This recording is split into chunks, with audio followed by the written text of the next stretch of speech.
Hey guys, what's up? So I just wanted to say thank you guys for being patient with me. I apologize for the close, but if you guys were disappointed, although some of you guys were probably like, good, he closed, I can finally have a break from him. Well, okay, first of all, you don't, alright, I won't even go there. I don't know how I got into that anyway, but thanks for your patience again. Unfortunately, these things do happen because I got exams or if I'm on break or something. I don't know. But exams are finally done and over with. I finished all of them. Whew! That was some week I had. So those were like, not to mention it got pushed a day because we had a delay. So therefore they canceled tests that day because of snow. But oh well, it's all done right now. And now I'm starting a new semester. So without further ado, let's get on with the video.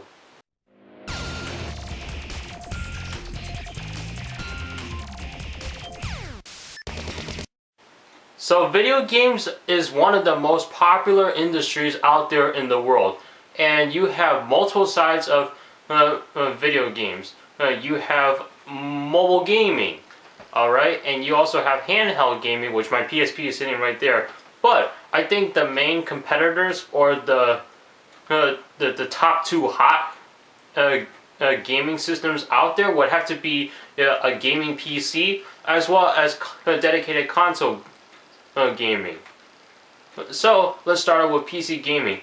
The reason why PC gaming is so popular is because pretty much almost everybody in the world has a computer, or on this planet, I shouldn't say the world, otherwise I'd be saying Mars and Pluto or Saturn, whatever, Neptune, whatever the planets are out there. I don't know all of them because I'm not too much of a science guy, but a lot of people like PC gaming because, like I said before, most people out there have computers and they just find it very convenient for them because they can keep upgrading the specs in their computer, so that way they have a very powerful gaming PC in both, graphics and then memory as well as processor. They even have dedicated PCs out there. Asus makes some of them. I believe HP does too.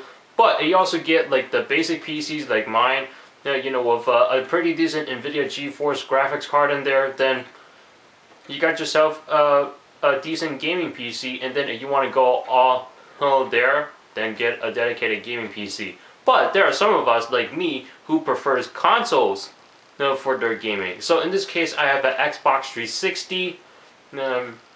People can also get the PS3, the PS4, the Xbox One, the Nintendo Wii, the Nintendo Wii U, and then if you want to go old school, the original Xbox, PlayStation 2, Nintendo GameCube, even more old school, PS1, Super Nintendo, Nintendo 64, whatever the gaming consoles are out there, Dreamcast. Some people prefer console gaming over PC gaming. Why? Because console gaming you can play with a controller, and then you can pretty much play in the comfort of your couch or of your bed. But you guys are saying, what are you talking about? PCs can also use controller. Yes, that is true, but there is a big difference. And I'm going to talk about the Xbox 360's situation. You have a wireless controller right here. How are you going to get this thing connected to your PC? You got to buy an external accessory, which is the Xbox 360 wireless receiver.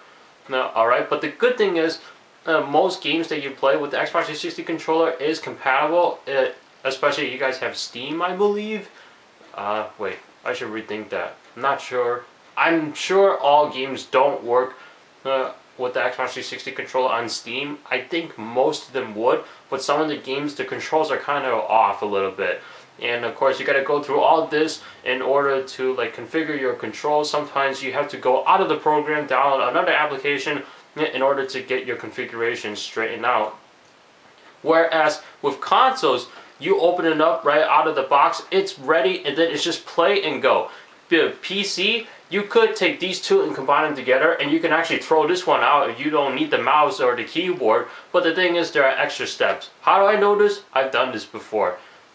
You guys remember a few weeks ago I did a What I Think episode, my opinion about talking Windows 8, and that on that same PC I tried to get a PS4 controller working on the Windows 8 PC, And the worst part was that the PS4, Sony hasn't released a specific driver for the PC and for a PS4 controller to work with the PC. So what I did was I had to download alternatives to trick that Windows 8 PC into thinking the PS4 controller was an Xbox 360 controller, even though it wasn't. And it was plugged in via the USB cord, and it worked. The only thing is, one game, Sonic Generations, when he tried to play it on Steam, he had the mods on and it didn't work, and when he took the mods off, then it started working.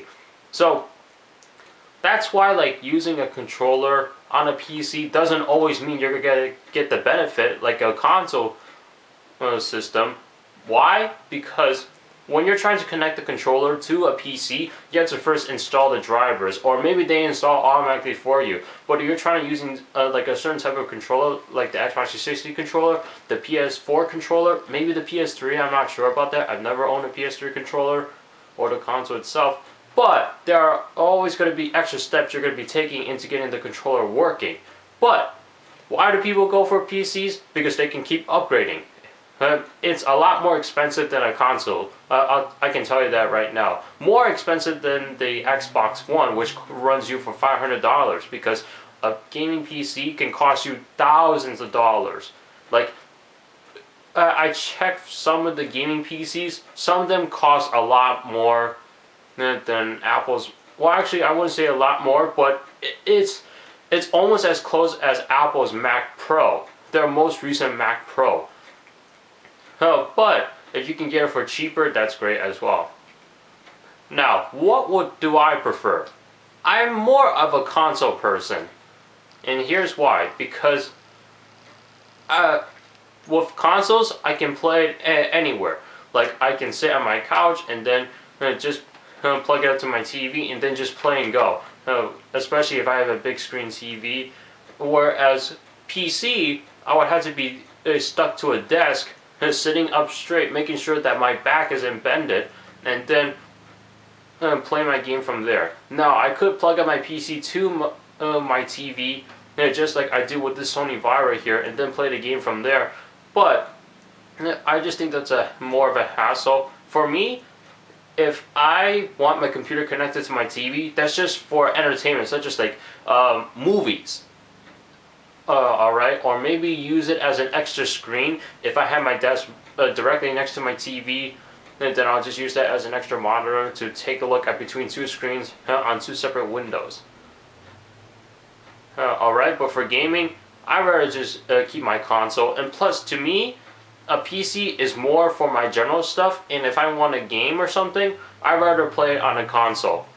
And plus, when you're playing a PC game, more than likely you have to install it, and that takes up space on your hard drive. Now, same thing with the PlayStation 3 and the PlayStation 4, but hey, I'd rather take that over this, because with the PlayStation, I can just keep it out of the way, away from my computer desk, and then my computer desk just keep it with just computer stuff, if that even makes sense to you guys. But for me, I prefer console gaming. Yes, I know I gotta buy external games like the disc. Well, you can do that on PC too, unless you can get it digitally, aka Steam, as people like it. But looking at my Xbox right now, it's still surviving, even though this is my second one. And each system has their own limitations. So a PC might not have that many limitations, but I think the only limitation that you guys would have would be the price. And plus, some people are saying, why you guys go with a console? You should be PC gamer all the way, because PC gaming is awesome versus console gaming, because console gaming has lower specs. Now, well, here's the thing. Each thing has their own limitations and prices. Same thing with consoles. I don't think you can fit a very good graphics card in there, and you can. I'm pretty sure the Xbox One will probably cost up to $1,000, maybe a little bit more than that.